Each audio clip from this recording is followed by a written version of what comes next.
आप देख रहे हैं प्रवीण टीवी न्यूज। सिंधी समाज के तरुण संत दिलीप कुमार खत्री उर्फ दिलीपानंद महाराज ने स्वेच्छा व परिवारजनों की सहमति से 57 वर्ष की आयु में अपने जीवन काल में देहदान की घोषणा कर दी है। तरुण संत दिलीपानंद महाराज ने collector Subhash Chandra Bose medical college के डीन, थाना प्रभारी रांची तथा सिंधी धर्म प्रमुख धर्मगुरु अशोकानंद महाराज को स्वयं का व परिवारजनों की सहमति का हस्ताक्षरित देहदान का घोषणा पत्र दिया है।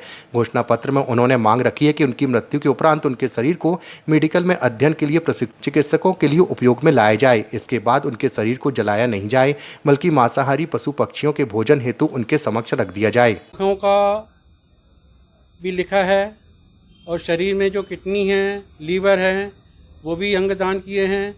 और उसके बाद जो मेरे डॉक्टर हैं, जो भगवान स्वरूप माने जाते हैं, उनका मेरा शरीर मृत्यु उपरांत उनके काम में आए।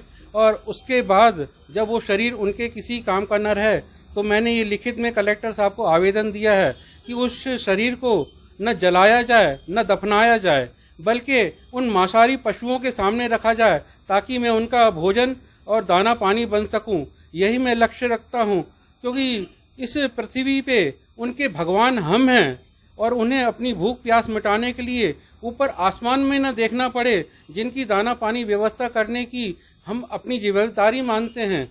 और मैं ये कार्य आज से नहीं, विगत 40 वर्षों से अपने स्वर्गीय गुरु श्री सत्यनारायण खंडेलवाल जी, जो मेरे गुरुजी थे, उनके साथ मैं जलेरी घाट जाकर विगत 40 वर्षों से पूजा पाठ करता आ रहा हूँ। और वहाँ पे मेरे भाई लोग जो तपस्या पूजा करते हैं और जो वहाँ पधारते हैं, उनसे पूजन अर्चना अभिषेक कराया जाता है। इसके अवज में उनसे 1 रुपये भी नहीं लिया जाता। क्यों करना चाहिए अंगदान?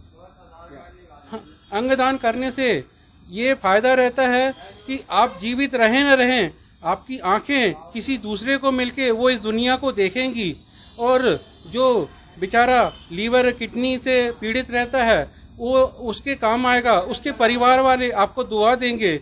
ये एक बहुत बड़ा यज्ञ होता है अंगदान करना, और नेत्रदान करना महादान होता है।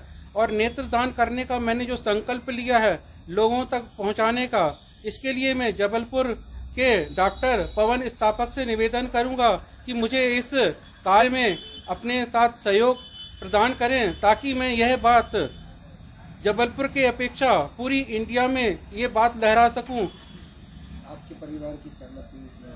हाँ, जिसमें मेरी 3 बेटियां हैं, जो अभी बड़ी बेटी बैंक एम्प्लॉयर है, बैंक ऑफ महाराष्ट्र में बेलापुर में है, उनने सहमति दी। मेरी पत्नी उन्हीं के साथ रहती है, उनने सहमति दी। और मेरी 2 बेटियां हैं, दूसरी दीपा खत्री जो गुरु गोविंद सिंह खालसा कैंट में टीचर हैं, उनने भी सहमति दी। मेरी तीसरी बेटी जो मेधावी छात्र हैं साइंस कॉलेज में, उनने भी सहमति दी। क्या संदेश देना चाहेंगे आप? मैं ये जबलपुर वासियों को यह संदेश देना चाहता हूँ कि अपनी नेत्र दान करने से आपको कोई वो उससे नुकसान नहीं है। अगले जन्म में आपको 2 यहाँ दान करेंगे तो अगले जन्म में आपको 4 आँखें मिलेंगी। और दूसरी बात, जो देहदान मृत्यु उपरांत है, मरने के बाद किसी ने नहीं देखा क्या होता, लेकिन आप मरने के बाद वो कार्य कर जाएंगे जो एक बहुत बड़ा यज्ञ होगा। वो डॉक्टर लोग जो इस धरती पे ईश्वर स्वरूप माने जाते हैं, उनके काम आएंगी आप। तो आप अपना देह मरणोपरांत भगवान को सौंप रहे हैं और वो उनके काम आएगा। यही मेरा उद्देश्य है जन जन तक पहुँचाने का। मेरा हाई कोर्ट के सामने विगत 40 वर्षों से नर्मदा ऑप्टिकल से दुकान चलती है और मेरा नाम दिलीप कुमार खत्री है। और अब मुझे स्वामी अशोकानंद महाराज ने, जो हमारे धर्मगुरु हैं, कथावाचक हैं, उनने मुझे दिलीपानंद महाराज की पद्धति दी है, जो मैं अब सिंधी समाज के तरुण संत के नाम से जाना जाता हूं, दिलीपानंद महाराज।